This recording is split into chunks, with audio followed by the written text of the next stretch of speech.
Hey there, it's Michael. Welcome to Whole Again, the show that's here in support of the person you're becoming in your quest to live a meaningful life. And it's Friday, so I have another growth mindset tip for you. All this year, I'm sharing these tips on Fridays as a way to celebrate the 25th anniversary of my last bad day, also known as my near-death cycling accident that sparked all of this. And this week, we're up to number 20. Now, I believe we all have our own Toll House cookie recipe for growth and development. Not everything that has worked for me will work for you. And I'm sure you do a few things that work for you and they won't work for me. And that's cool. So I share these tips as potential ingredients, things that you may wish to experiment with. Some will be right on point, and as they say in the movie Major League, some will be a bit outside. They won't do it for you. So take what you think would work and then leave the rest behind. In this month, the month of May, all the different tips have been cycling related. It makes sense because what I do today through my executive coaching, speaking at companies, this podcast, and my work as a meditation teacher all got sparked because of a cycling related event. But this month, the month of May, is also National Bike Week. And that is the primary reason why all the tips this month have been cycling related. And as I mentioned a minute ago, we're up to number 20.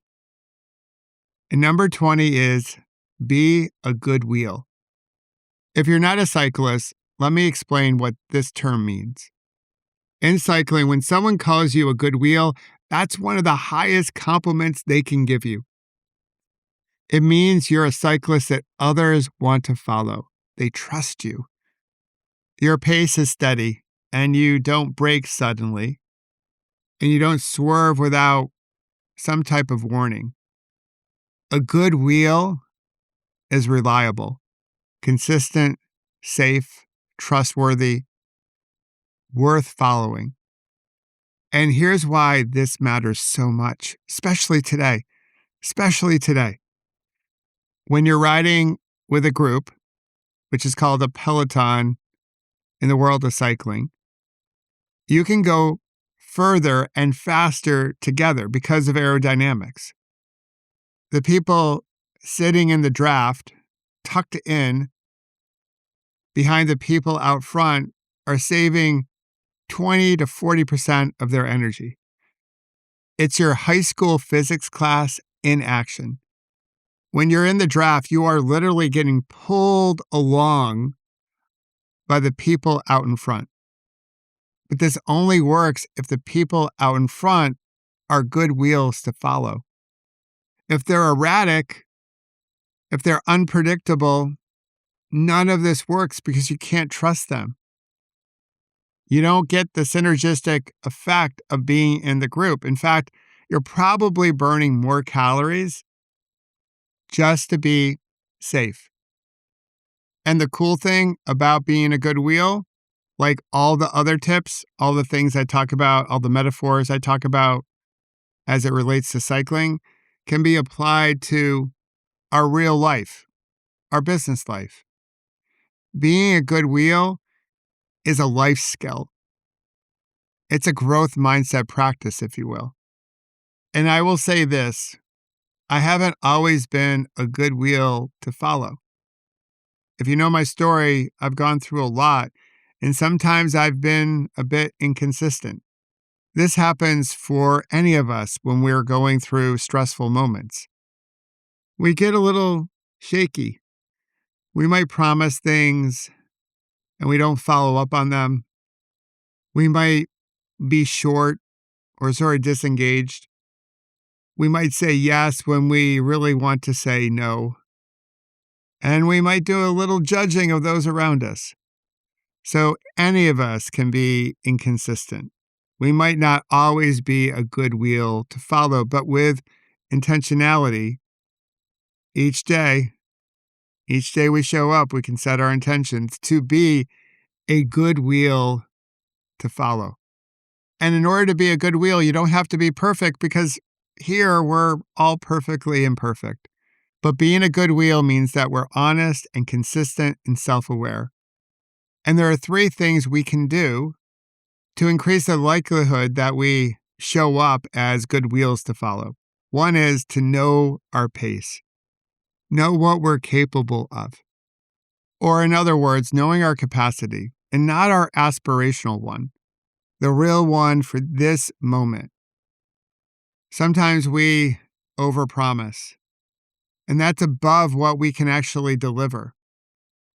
And when we overcommit or overpromise, it's one of the most common ways we end up not being a good wheel, because our behavior or our performance is inconsistent.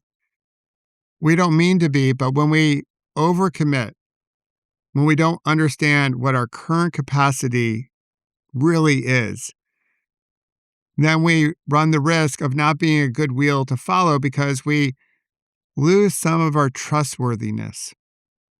The second thing, communicate with intention. In cycling, when the peloton, whether that's a group of 4 or 5 cyclists or a group of 40 or more, it's incumbent upon the person out front, the good wheel to follow, to call out the road hazards. When there's a pothole or a grate or a car parked or a car coming towards them, or when a left turn will be made or when a right turn will be made. When we're following the wheel in front of us, sometimes we don't see everything the person out front sees. Calling things out, communicating with intention, this helps make the ride safer and faster. And the third thing is take your turn up front. In cycling, we rotate. Someone's not out in front all the time. They slip back, they draft a little bit. In life or at work, it means doing your fair share. It means that you're not hiding, drafting off everyone else. You're also doing the work. You're showing a commitment to the greater good, the greater team. The concept of being a good wheel is a good thing to pause, breathe, and reflect on. And I'll encourage you to do just that, to think about where you could be a better wheel to the people who might be following you. Are you an inconsistent wheel to follow, or are you overpromising? And this is not some type of invitation to beat yourself up, to feel bad about yourself. This is not a blame and shame kind of exercise. It's more about looking in the mirror. This is the way we grow. And ask ourselves in reflection, how could we get just a bit better? And then we can make a small shift. It doesn't have to be huge, but just something small enough that we can do consistently, day in and day out, to be a better wheel to follow. And when we're a better wheel to follow, our pelotons, our communities, our work culture, our families, they all get stronger. There's more trust. And with trust, together we can go far, and together we can go fast. So there you have it. Tip number 20. Be a good wheel to follow.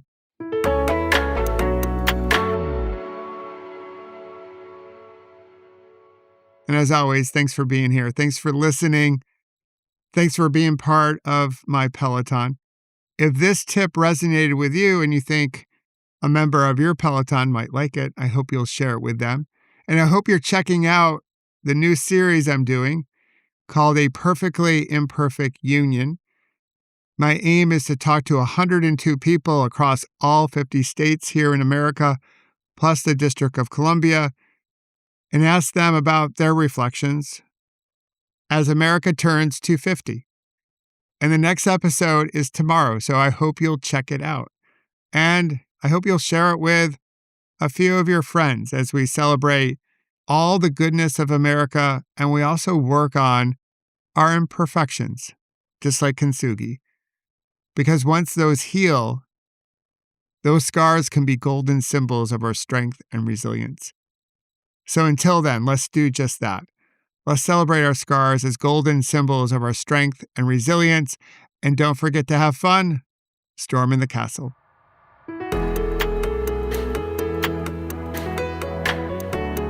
And if you wish to learn more about creating beautiful ripples and how to prevent a bad moment from turning into a bad day, please visit my website, michaelobrienshift.com, and sign up for my newsletter called The Ripple Effect.